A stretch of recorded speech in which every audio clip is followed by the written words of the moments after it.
আসসালামু আলাইকুম। Welcome to factory electric BD, YouTube, Facebook and TikTok. আশা করছি সবাই ভালো আছেন। আজকে আমরা শিখব ডল স্টার্টার। ডল স্টার্টার বিভিন্নভাবে সার্কিট ডায়াগ্রাম করা যায়। আমরা আজকে শুধুমাত্র ডল স্টার্টার বেসিক যে ডায়াগ্রামটি আছে সেটি করব। আস্তে আস্তে আমরা অ্যাডভান্স লেভেলের কাজগুলো শিখব। চলুন শুরু করা যাক। প্রথমে আমাদের ডল স্টার্টার সার্কিট ডায়াগ্রামের জন্য 3 পেজ লাইন অর্থাৎ আরএসটি লাইন প্রয়োজন, সাথে একটি নিউট্রাল। চলুন লাইনগুলো আমরা একে একে সাজাই নিই। লাইন 1, লাইন 2 এবং লাইন 3, সাথে একটি নিউট্রাল।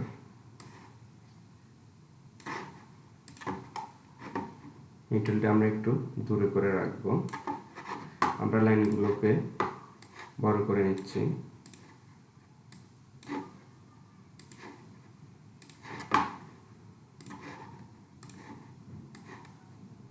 আমরা আজকে কোনো লাইট, ওভারলোড বা অন্যান্য ডিভাইসগুলো ইউজ করব না, শুধুমাত্র সিম্পলভাবে ডল স্টার্টারটি সার্কিট ডায়াগ্রামটি করব। এরপর আমাদের লাগবে 3 phase MCB.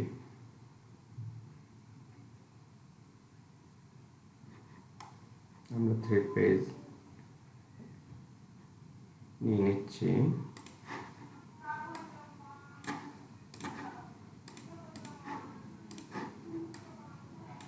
Three page MCB প্রত্যেকটা লাইনের সাথে কানেক্ট করে দেব। এরপর আমরা 3 পেজ ম্যাগনেটিক কন্ট্যাক্টর নেব।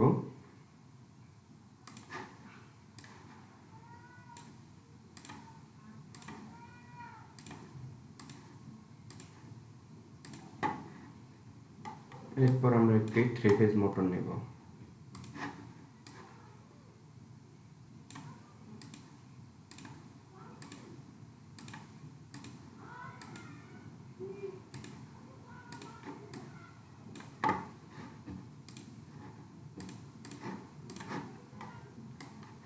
এরপর আমরা মূল ডল স্টার্টার সার্কিটটি তৈরি করব। ডল স্টার্টার সার্কিট তৈরি করার জন্য আমরা একটি সিঙ্গেল পোরের সার্কিট ব্রেকার নেব। কন্ট্রোল ব্রেকার হিসেবে সেটি কাজ করবে। এরপর আমরা অফ পুশ নেব, অফ পুশ বাটন।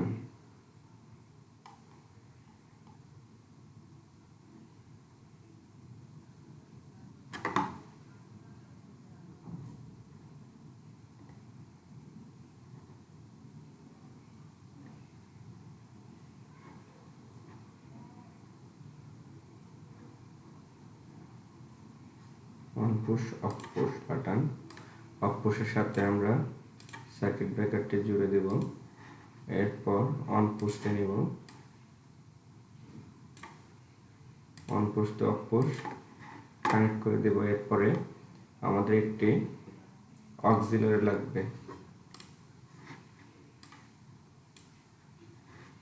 সেটিকে আমরা KM1 দ্বারা মেনশন করব।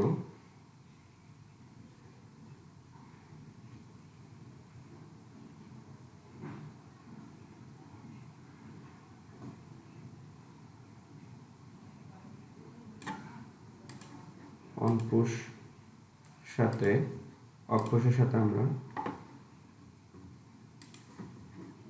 অক্সিলারিটি কানেক্ট করে দেব। এরপর আমাদের ম্যাগনেটিক কয়েলটি নিতে হবে।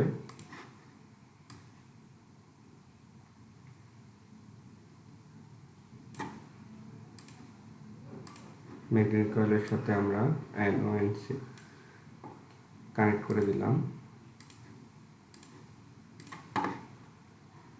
আমাদের কন্ট্রোল সার্কিটটি তৈরি করা।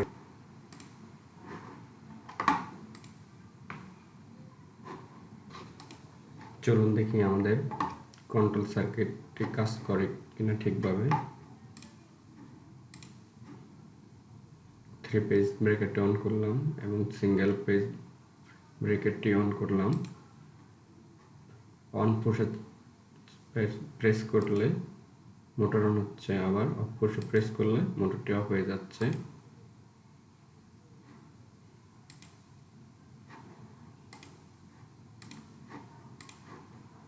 এইভাবেই ডল স্টার্টার কন্ট্রোল সার্কিট করা হয়। ডল স্টার্টার কন্ট্রোল সার্কিট আরও অনেকভাবে করা যেতে পারে। আমরা অনেক কিছু ইউজ করতে পারি, যেমন overload, indicator lamp, plot cell, phase failure relay, অনেক ডিভাইস ইউজ করা যায়। আমরা আজকে শুধুমাত্র ডল স্টার্টার কন্ট্রোল সার্কিটটি শিখলাম। পরবর্তীতে আমরা বিভিন্ন উপকরণ দিয়ে সেগুলো করার চেষ্টা করব। আপনারা ধারাবাহিকভাবে ভিডিওগুলো দেখবেন, অনেক কিছু শিখতে পারবেন। ধন্যবাদ সবাইকে ভিডিওটি দেখার জন্য। আসসালামু আলাইকুম।